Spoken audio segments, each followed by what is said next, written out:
siap hati masuk di dalam ibadah ini, dan memulainya saja kita bersama-sama menyanyi Kidung Jemaat 49 bait 1 dan baitnya yang keempat. Kidung Jemaat 49 bait 1 dan baitnya yang keempat. Firman Allah, jayalah. Kita mengikutinya dalam karsa dan kerja. Kita akan masuk dalam pemberitaan sabda Tuhan. Saya mohon kesediaan Bapak Penatua M. Dengara untuk bawa kita dalam doa. Sebelum kita mulai kegiatan kita, yaitu PA Majelis Jemaat di rumah tangga Penatua Herman Hinggaga, lebih dahulu kita minta pertolongan Tuhan. Mari kita berdoa.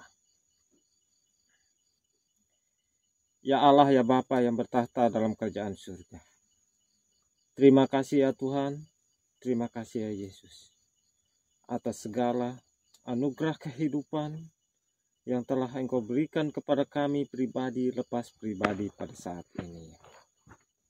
Yalah Bapa dalam surga, sebentar kami akan melakukan PA ya Bapa. Yalah Bapa dalam surga, awalilah PA ini sesuai dengan kehendak-Mu ya Bapa. Yalah Bapa dalam surga, sebentar Bapak Pendeta akan membacakan sebagian dari firman-Mu ya Bapa. Yalah Bapa dalam surga, tenangkanlah hati kami pribadi lepas pribadi ya Bapa, sehingga kami dapat mendengar dan merenungkan firman-Mu pada saat ini. Yalah Bapa dalam surga, inilah doa dan harapan kami. Di dalam nama Tuhan Yesus Kristus kami berdoa. Haleluya. Amin. Amin. Baik, terima kasih Bapak Penatua M. Dengara. Kekasih-kekasih Tuhan, kita sudah selesai dengan kitab Bilangan, maka kita masuk dalam kitab Ulangan. Dan untuk kitab Ulangan ini saya pilih bagian bacaan yang menjadi perenungan kita dari Ulangan pasal 4. Ulangan pasal 4 ayat 1 sampai 40. Ulangan pasal 4 ayat 1 sampai 40 saya bacakan bagi kita. Judul perikop ini, Musa menasihati bangsa itu memelihara hukum Taurat. Maka sekarang hai orang Israel, dengarlah ketetapan dan peraturan yang kuajarkan kepadamu untuk dilakukan, supaya kamu hidup dan memasuki serta menduduki negeri yang diberikan kepadamu oleh Tuhan Allah nenek moyangmu. Janganlah kamu menambahi apa yang kuperintahkan kepadamu, dan janganlah kamu menguranginya. Dengan demikian kamu berpegang pada perintah Tuhan Allahmu yang kusampaikan kepadamu. Matamu sendiri telah melihat apa yang diperbuat Tuhan mengenai Baal Peor, sebab Tuhan Allahmu telah memunahkan dari tengah-tengahmu semua orang yang mengikuti Baal Peor, sedangkan kamu sekalian yang berpaut pada Tuhan Allahmu masih hidup pada hari ini. Ingatlah, aku telah mengajarkan ketetapan dan peraturan kepadamu, seperti yang diperintahkan kepadaku oleh Tuhan Allahku, supaya kamu melakukan yang demikian di dalam negeri yang akan kamu masuki untuk mendudukinya. Lakukanlah itu dengan setia, sebab itulah yang akan menjadi kebijaksanaanmu dan akal budimu di mata bangsa-bangsa, yang pada waktu mendengar segala ketetapan ini akan berkata, memang bangsa yang besar ini adalah umat yang bijaksana dan berakal budi.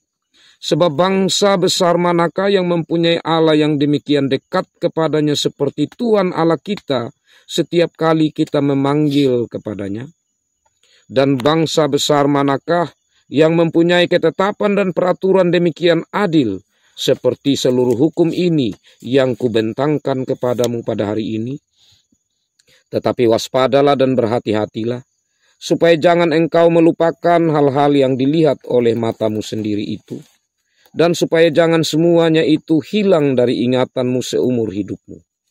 Beritahukanlah kepada anak-anakmu dan kepada cucu cicitmu semuanya itu, yakni hari itu, ketika engkau berdiri di hadapan Tuhan Allahmu di Horeb, waktu Tuhan berfirman kepadaku, suruhlah bangsa itu berkumpul kepadaku, maka akan memberi mereka mendengar segala perkataanku, sehingga mereka takut kepadaku selama hidup di muka bumi, dan mengajarkan demikian kepada anak-anak mereka. Lalu kamu mendekat dan berdiri di kaki gunung itu, sedang gunung itu menyala sampai ke pusar langit dalam gelap gulita, awan dan kegelapan.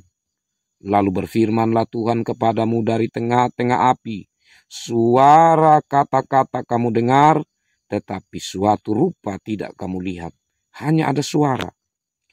Dan ia memberitahukan kepadamu perjanjian yang diperintahkannya kepadamu untuk dilakukan, yakni ke-10 firman, dan ia menuliskannya pada 2 loh batu.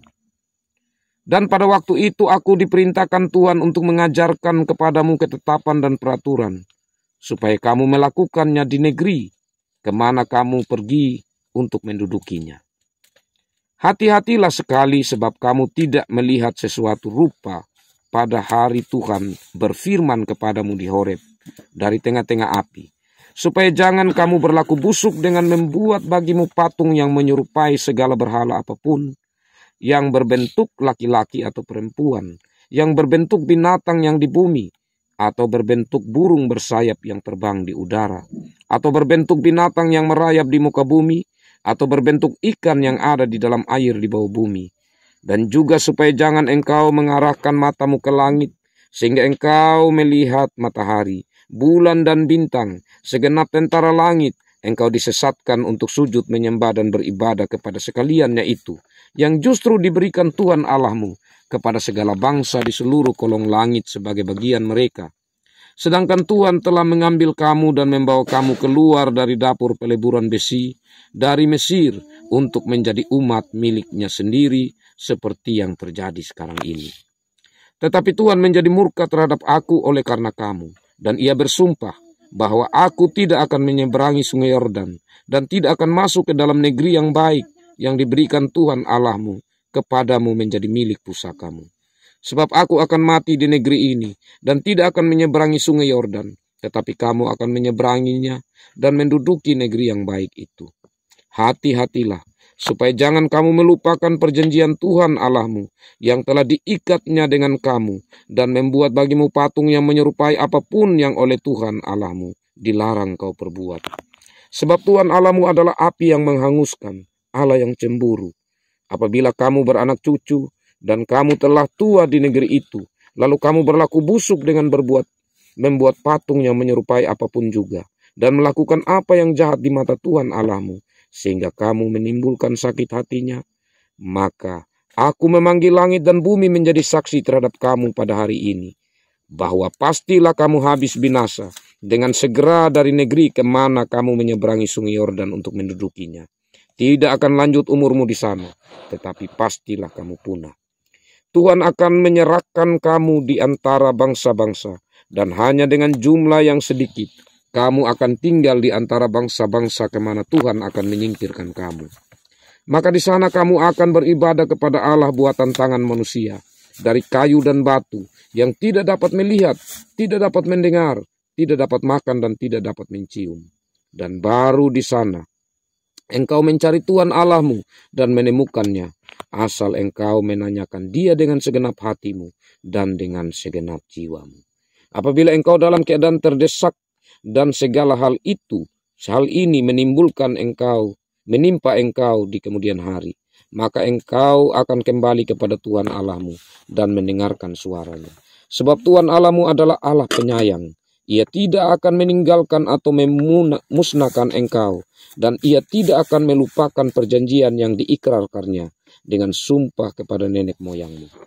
Sebab cobalah tanyakan dari ujung langit ke ujung langit tentang zaman dahulu yang ada sebelum engkau, sejak waktu Allah menciptakan manusia di atas bumi. Apakah ada pernah terjadi suatu hal yang demikian besar, atau apakah ada pernah terdengar sesuatu seperti itu?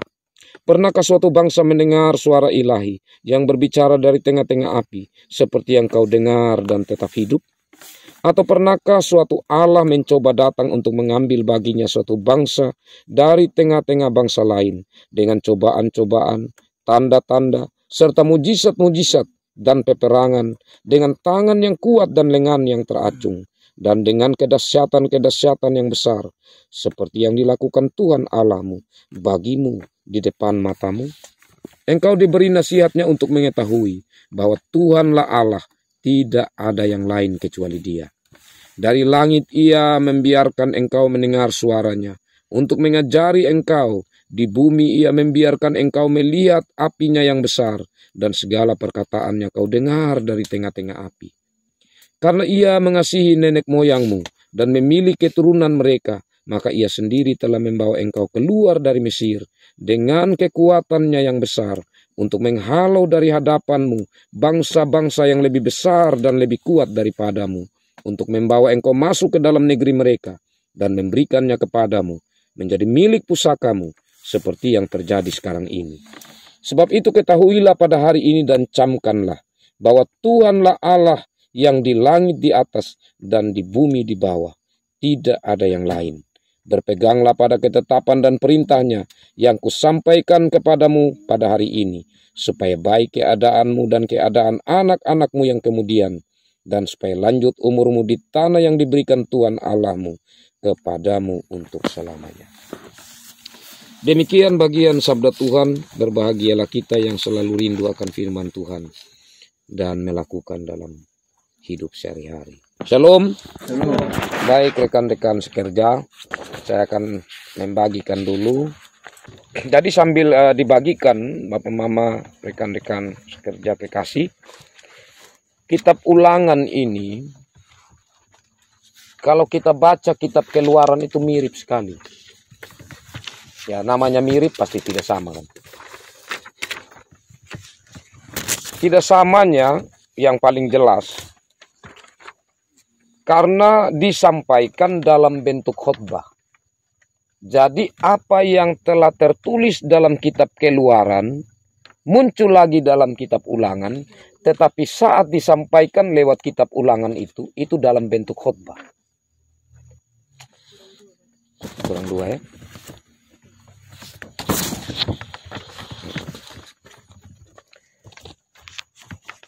Oke, mari kita lihat sekarang di kertas yang telah dibagikan.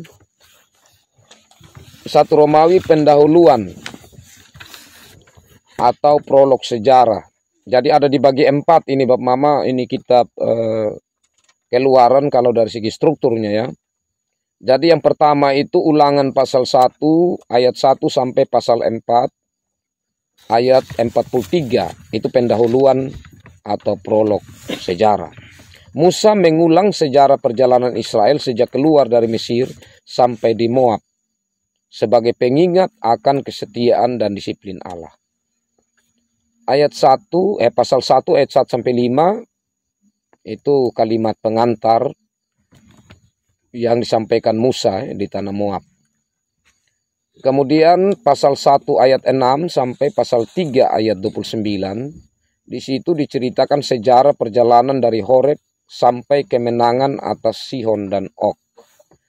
Kemudian pasal 4 ayat 1 sampai ayat 43, peringatan untuk taat kepada hukum Tuhan dan jangan menyembah berhala. Kalau kita tadi sampai pasal ayat 40 ya. Nah, bagian yang kedua atau Romawi 2, uraian perjanjian, hukum dan ketetapan, itu Ulangan pasal 4 ayat 44 sampai pasal 26 ayat 19. Bagian utama yang berisi pengulangan dan penjelasan hukum Taurat. Kemudian ketiga, berkat dan kutuk perjanjian. Itu Ulangan pasal 27 ayat 1 sampai pasal 30 ayat 20. Janji berkat jika taat dan ancaman kutuk jika melanggar. Romawi 4 penutup, kepemimpinan dan lagu Musa, itu ada di Ulangan pasal 31 ayat 1 sampai pasal 34 ayat 12. Musa mempersiapkan kepemimpinan Yosua dan menutup pelayanannya. Ya, jadi kita hanya di 1 Romawi kali ini, dan di dalam 1 Romawi, yaitu bagian pendahuluan ini, saya pilih itu bagian akhir, pasal 4, ayat 1 sampai ayat 40. Meskipun kalau kita perhatikan di Romawi 1 itu untuk bagian pertama sampai pada ayat 43. Oke, kita lihat Ulangan pasal 4 ayat 1 sampai 40, latar belakang teks. Penulis dan konteks. Ya, penulis adalah Musa. Ditulis di daratan Moab. Peristiwanya waktu itu sebelum Israel masuk ke tanah Kanaan. Nah, sebelum saya lanjut, Bapak Mami, apakah yang tulis ini Musa? Tentu bukan dia. Karena kalau kita baca tentang 5 kitab Musa, Kejadian sampai Ulangan, maka kita akan temukan di situ diceritakan tentang kematian Musa. Bagaimana Musa sudah dalam kubur, baru dia tulis di dalam, dia kasih muncul lagi di luar. Kan tidak masuk akal. Tetapi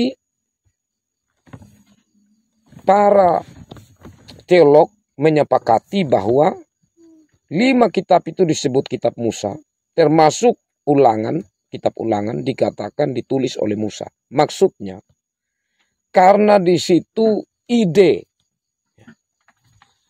tentang apa-apa yang ada di dalam 5 kitab itu dari Musa. Jadi apa yang Musa pikirkan, jadi pendengar waktu itu mereka simpan dan ceritakan dan tulis kembali. Ya, mereka seperti hanya mengulang apa yang sudah disampaikan oleh Musa.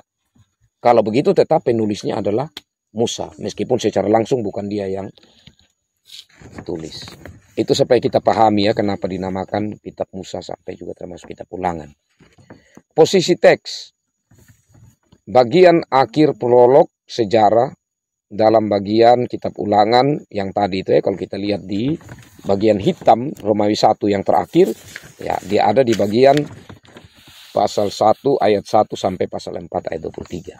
Tujuan menegaskan kembali kepada generasi baru Israel bahwa ketaatan kepada hukum Tuhan adalah syarat mutlak untuk menikmati janjinya.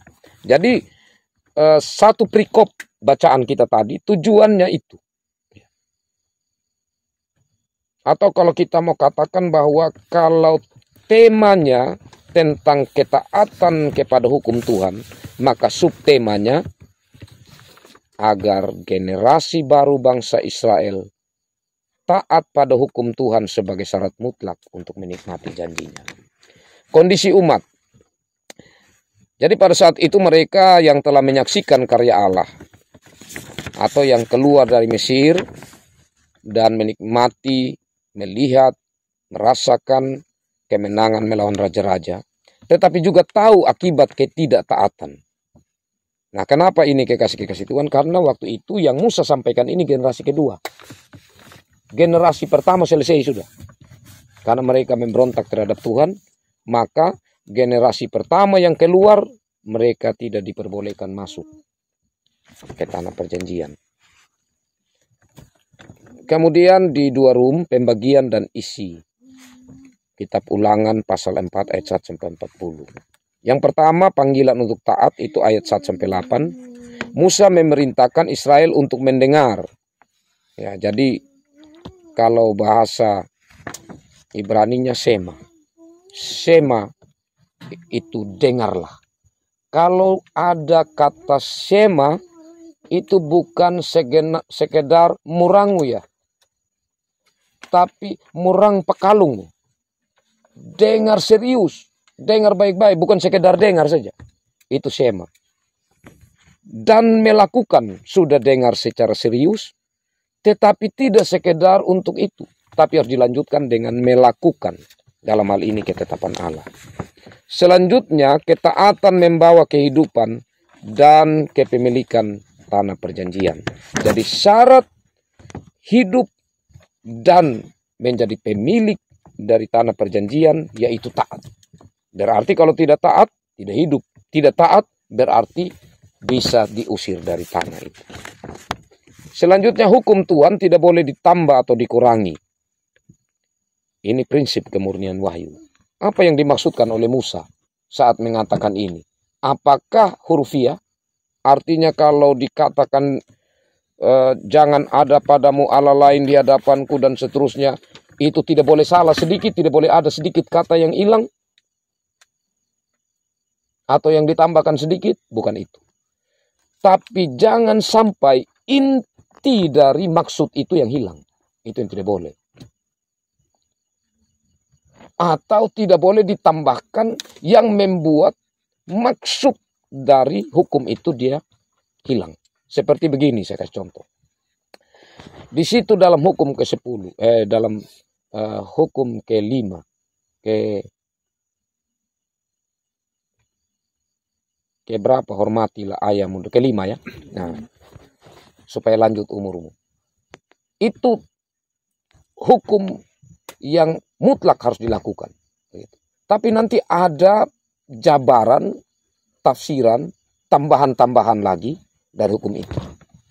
Seperti kalau kita, dasarnya kita, negara Indonesia, itu Pancasila dan Undang-Undang Dasar.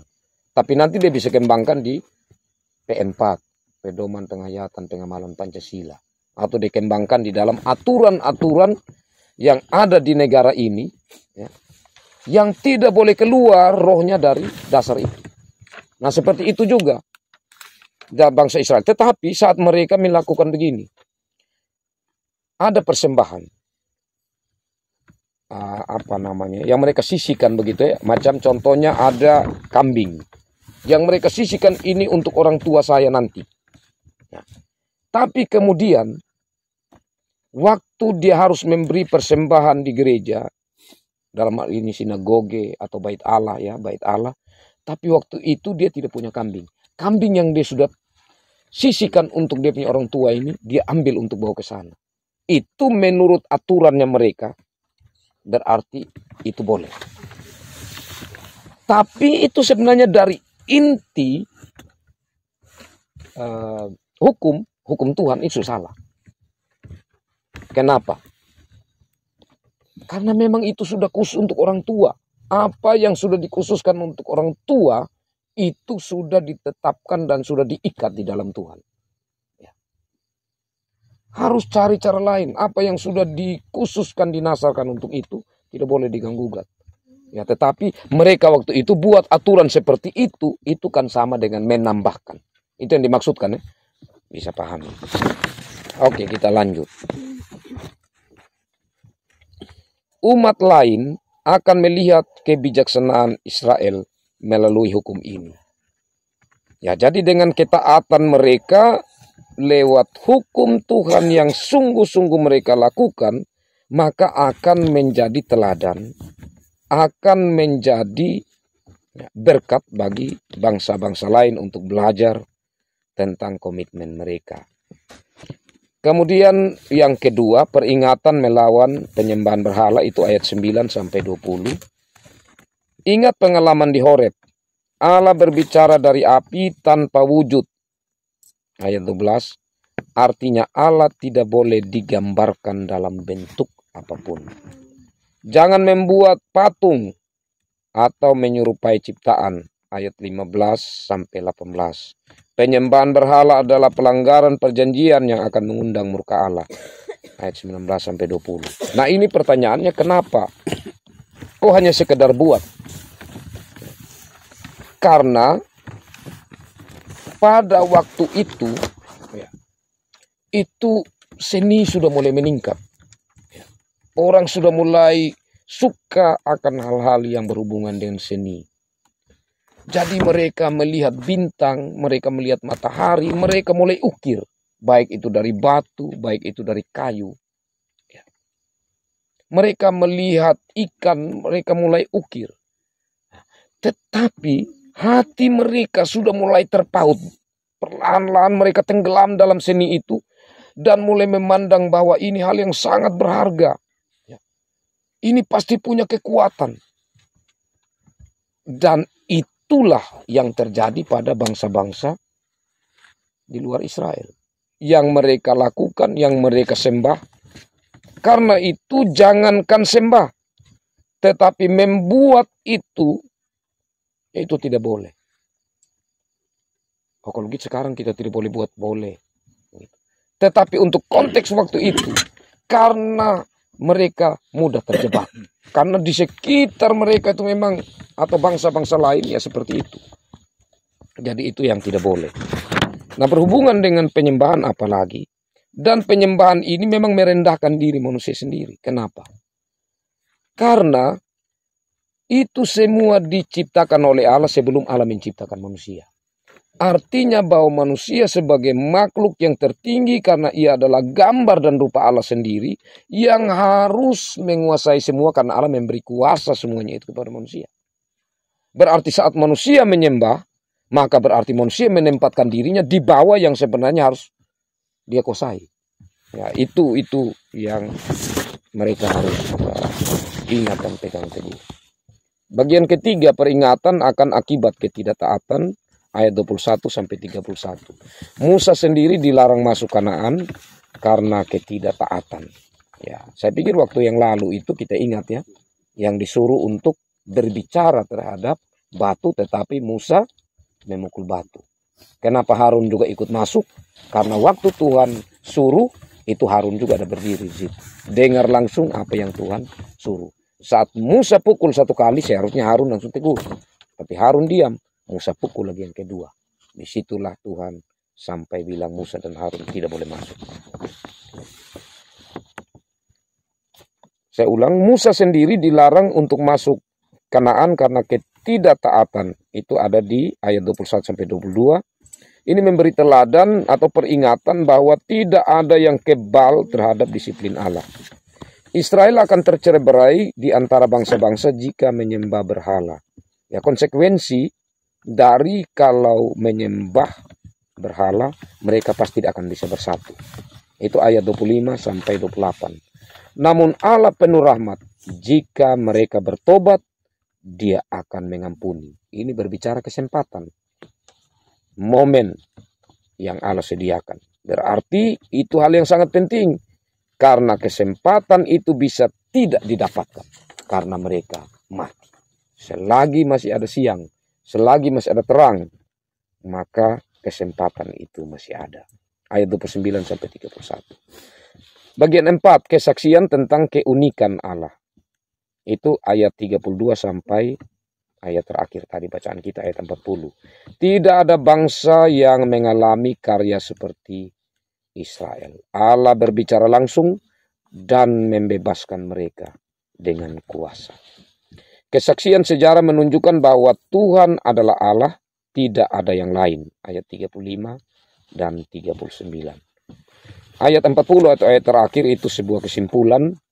Taatlah pada ketetapan Allah supaya hidup panjang atau umur panjang di tanah perjanjian.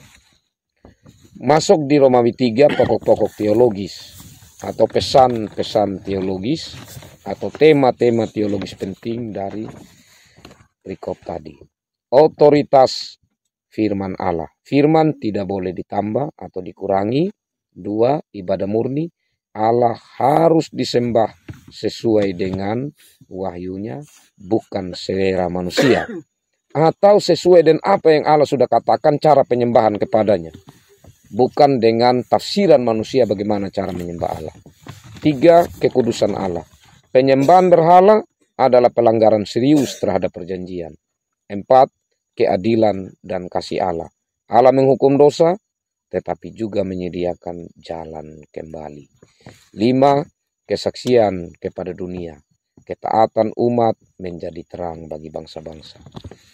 Romawi terakhir atau 4, penerapan untuk masa kini. Bagi jemaat, pelihara kemurnian Injil. Jangan menambah atau mengurangi kebenaran Alkitab demi masa sekarang atau tren atau karena mendapatkan tekanan budaya.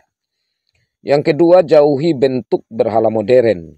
Ya, berhala modern itu seperti orang tidak peduli Tuhan lagi, hanya mencari uang saja. Karena uang baginya itulah Tuhan.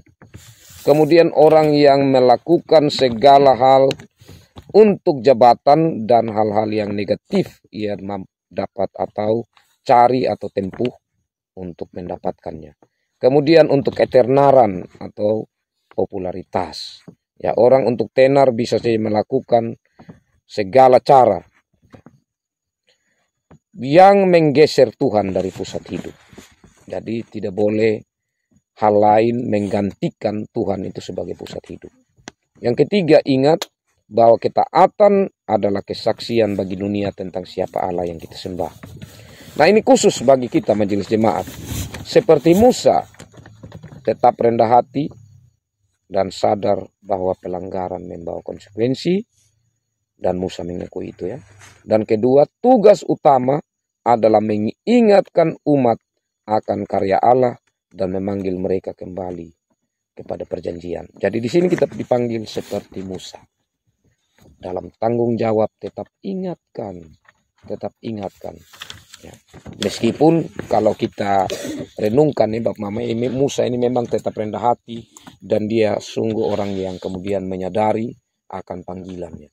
Sehingga kalau kita renungkan ya, kalau saya sendiri saya menempatkan diri saya seperti Musa, pasti saya juga saya bilang, Tuhan, buat apa saya mau nasihat saya bangsa, kau tahu juga Tuhan tidak mau kasih masuk saya di sana, ya kan? Secara kalau kita lihat kita punya kemanusiaan, tapi tidak.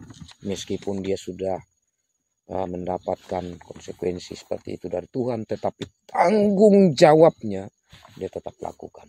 Artinya di sini kekasih Tuhan kita diajak untuk memilah ya, antara hal yang kita gumuli di hadapan Tuhan secara pribadi dengan tugas panggilan pelayanan yang harus tetap kita jalankan. Itu memang tidak mudah, tetapi kita dipanggil untuk itu. Dan Roh Kudus Tuhan pasti akan ya membuat kita mampu melakukan. Jadi ini kekasih Tuhan, dalam kesempatan indah PA ini ya, kita diajak untuk bersama-sama ada di dalam bagian Romawi 1 ya. Nanti kita berarti di sini kita akan ada 4 kali pertemuan untuk kitab Ulangan. Kita akan masuk nanti yang berikutnya Romawi 2, berikutnya lagi Romawi 3 dan selanjutnya. Baik, saya berikan kesempatan karena ini kita khusus sampai Romawi 4, maka apabila ada pertanyaan-pertanyaan, maka khusus sampai di pasal 4 maksudnya, maka pertanyaan yang kita ajukan itu sebatas di situ. Ya, tidak boleh kita lanjutkan dulu di ayat 44 atau pasal 4 ayat 44 dan selanjutnya. Hanya batas di bagian bacaan kita dan selebihnya di ayat 43. Baik, kekasih Tuhan, saya berikan kesempatan ada penambahan. Baik itu karena ini boleh dikatakan sedikit sekali untuk aplikasinya. Atau kalau kita mau petik, apa yang saya dapat petik untuk keseharian hidup saya dalam tugas pelayan maupun hidup rumah tangga dan lain sebagainya. Ataupun ada pertanyaan yang kita ajukan, saya berikan kesempatan kepada kita. Dan saya mulai dari Bapak Penatua M. Dengar. Ada? Sementara ini Mama Cesar. Ada? Mama Desa. Mama Yakin. Mama Rido. Nah, Mama ini Desta. Ada? Mama Cesar. Oh, ini saya kacamata dekat, jadi saya beliau jauh. Mama Ambu. Mama Delis. Mama Atri. Mama Radi, Adi Nora, Mama Tommy, Bapak Harta,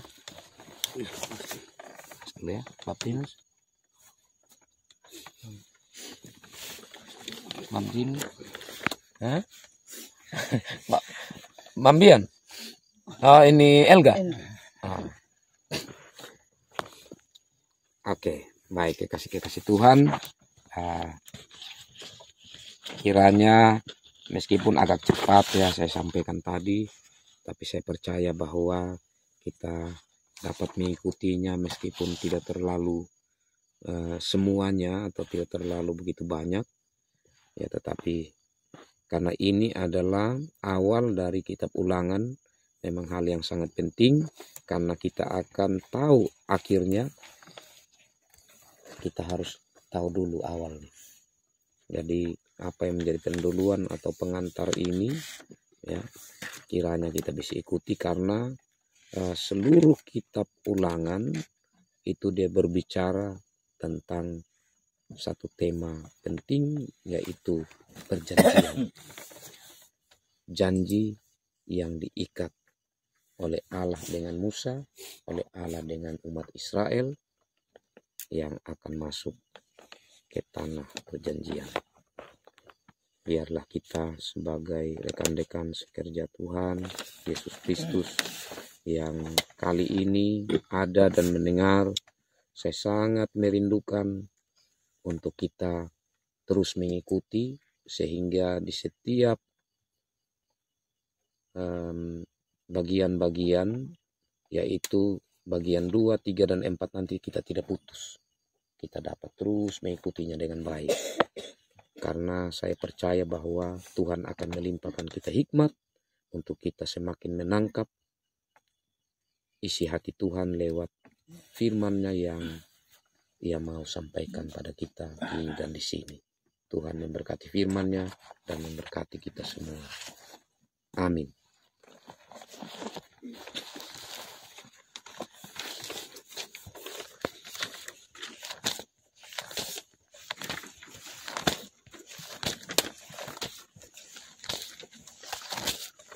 Kekasih Tuhan, saya ajak kita bersama-sama menaikkan pujian Kidung Jemaat 363.